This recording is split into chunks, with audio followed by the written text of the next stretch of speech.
ओम शांति। आज सुनते हैं 6 जनवरी 88 की अव्यक्त मुरली। आज की मुरली सारी मुरली स्नेह पर। बच्चे, दिमाग का स्नेह नहीं, दिल का स्नेह चाहिए। और दिल का स्नेह मोहब्बत में आपको ले जाएगा तो मेहनत नहीं लगेगी। मोहब्बत का फल ज़्यादा खाएंगे, मेहनत का नहीं।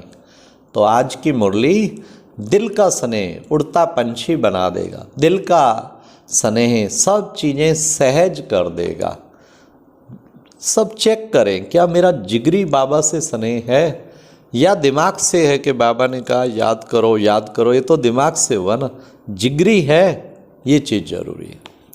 तो आओ सुनते हैं 6 जनवरी 88 की मुरली। आज की मुरली में 4 क्वेश्चन है। नंबर 1, कैसी भी पतित आत्मा को परिवर्तन करने का चुंबक कौन सा है। नंबर 2, सर्व के सहयोगी स्वतः कब बनेंगे। नंबर 3, मेहनत का फल कौन खाते और मोहब्बत का फल कौन खाते हैं। नंबर 4, कई बच्चे रूरोहन करते और कौन सी कंप्लेन करते हैं। अब सुनते हैं 6 जनवरी 88 की मुरली। आज से 1988 की मुरलियाँ शुरू हो गई। आज स्नेह के सागर बाप दादा अपने स्नेही बच्चों से मिलने के लिए आए हैं। यह रूहानी स्नेह, परमात्म स्नेह, निस्वार्थ सच्चा स्नेह है।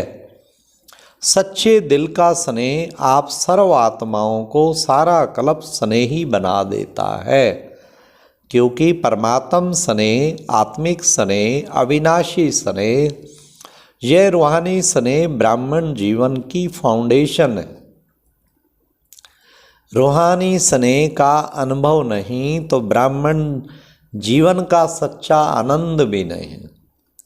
परमात्म स्नेह कैसी भी पतित आत्मा को परिवर्तन करने का चुंबक है, परिवर्तन होने का सहज साधन है।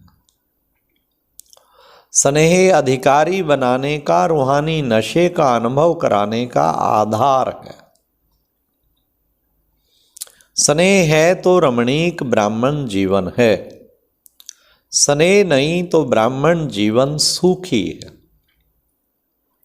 मेहनत वाली है परमात्म स्नेह, दिल का स्नेह है। लौकिक स्नेह दिल का टुकड़ा टुकड़ा कर देता है, क्योंकि बट जाता है। अनेकों से स्नेह निभाना पड़ता है। अलौकिक स्नेह दिल के अनेक टुकड़ों को जोड़ने वाला है। एक बाप से स्नेह किया तो सर्व के सहयोगी स्वतः बन जाते हैं, क्योंकि बाप बीज है। तो बीज को पानी देने से हर पत्ते को पानी स्वतः मिल जाता है। पत्ते पत्ते को पानी देने की आवश्यकता नहीं होती। ऐसे रूहानी बाप से स्नेह जोड़ना अर्थात सर्व के स्नेही बनना। इसलिए दिल के टुकड़े टुकड़े नहीं होते। स्नेह हर कार्य को सहज बना देता है, अर्थात मेहनत से छुड़ा देता है। जहाँ स्नेह होता है वहाँ याद स्वतः सहज होती है। स्नेही को भुलाना मुश्किल होता है और याद करना मुश्किल नहीं होता। चाहे ज्ञान अर्थात समझ कितनी भी बुद्धि में हो, लेकिन यथार्थ ज्ञान अर्थात स्नेह संपन्न ज्ञान हो। अगर ज्ञान है और स्नेह नहीं है तो वह तो फिर रूखा ज्ञान है। खाली ज्ञान हो, स्नेह ही नहीं है, फिर तो बाबा कहते रूखा ज्ञान है। स्नेह सर्व संबंधों का दिल से अनुभव कराता है। दिल से स्नेह होना चाहिए, फिर दिल से अनुभव होता रहेगा। सिर्फ ज्ञानी जो हैं वह दिमाग से याद करते हैं और स्नेही दिल से याद करता है। दिमाग से याद करने वाले को याद में, सेवा में धारणा में मेहनत करनी पड़ती है, वह मेहनत का फल खाते हैं और वह मोहब्बत का फल खाते हैं। वाह क्या सुंदर शब्द है बाबा के। जहाँ स्नेह नहीं, दिमागी ज्ञान है, तो ज्ञान की बातों में भी क्या, क्यों, कैसे दिमाग लड़ता ही रहेगा और लड़ाई लगती रहेगी अपने आप से। समझा? व्यर्थ संकल्प ज्यादा चलेंगे। जहां क्यों क्यों होगी, वहां क्यों की क्यों होगी। और जहां स्नेह है वहां युद्ध नहीं, लेकिन लवलीन है, समाया हुआ है। जिससे दिल का स्नेह होता है तो स्नेह की बात में क्यों क्या नहीं उठता है। जैसे परवाना क्षमा के स्नेह में क्यों क्या नहीं करता, न्योछावर हो जाता। परमात्म स्नेही आत्माएं स्नेह में समाई हुई रहती हैं। कई बच्चे बाप से रूरुहान करते, यह कंप्लेन करते हैं कि ज्ञान तो बुद्धि में है, ब्राह्मण भी बन गए, आत्मा को भी जान गए, बाप को भी पूरे परिचय से जान गए, संबंधों का भी पता है, चक्र का भी ज्ञान है, रचयिता और रचना का भी सारा ज्ञान है, फिर भी याद सहज क्यों नहीं होती। आनंद का व शक्ति का, शांति का सदा अनुभव क्यों नहीं होता। मेहनत से क्यों याद आती है, निरंतर क्यों नहीं याद रहती, बार बार भूलती क्यों है। इसका कारण क्योंकि ज्ञान दिमाग तक है। ज्ञान के साथ साथ दिल का स्नेह कम है, दिमागी स्नेह है।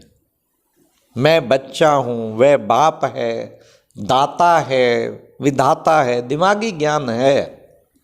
लेकिन यही ज्ञान जब दिल में समा जाता है तो स्नेह की निशानी क्या दिखाते हैं, दिल। तो ज्ञान और स्नेह कंबाइंड हो जाता है। ज्ञान बीज है लेकिन पानी स्नेह है। अगर बीज को पानी नहीं मिलेगा तो फल नहीं देगा। ऐसे ज्ञान है लेकिन दिल का स्नेह नहीं तो प्राप्ति का फल नहीं मिलता। इसलिए मेहनत लगती है। स्नेह अर्थात सर्व प्राप्ति के सर्व अनुभव का सागर में समाया हुआ। जैसे लौकिक दुनिया में भी देखो, स्नेह की छोटी सी गिफ्ट कितनी प्राप्ति का अनुभव कराती है। और वैसे स्वार्थ के संबंध में लेन देन करो तो करोड़ भी दे दो, लेकिन करोड़ मिलते भी फिर भी संतुष्टता नहीं होगी। समझा? कोई ना कोई फिर भी निकालते रहेंगे, यह होना चाहिए, यह करना चाहिए। आजकल कितना खर्चा करते हैं, कितना शो करते हैं, फिर भी स्नेह समीप आता है या दूर करता है। हाँ? करोड़ की लेन देन इतना सुख का अनुभव नहीं कराती, लेकिन दिल के स्नेह की एक छोटी सी चीज भी कितने सुख का अनुभव कराती है। क्योंकि दिल के स्नेह में हिसाब किताब को भी चुकतू कर लेता है। स्नेह ऐसी विशेष अनुभूति है। तो अपने आप से पूछो कि ज्ञान के साथ साथ दिल का स्नेह है, दिल में लीकेज तो नहीं है।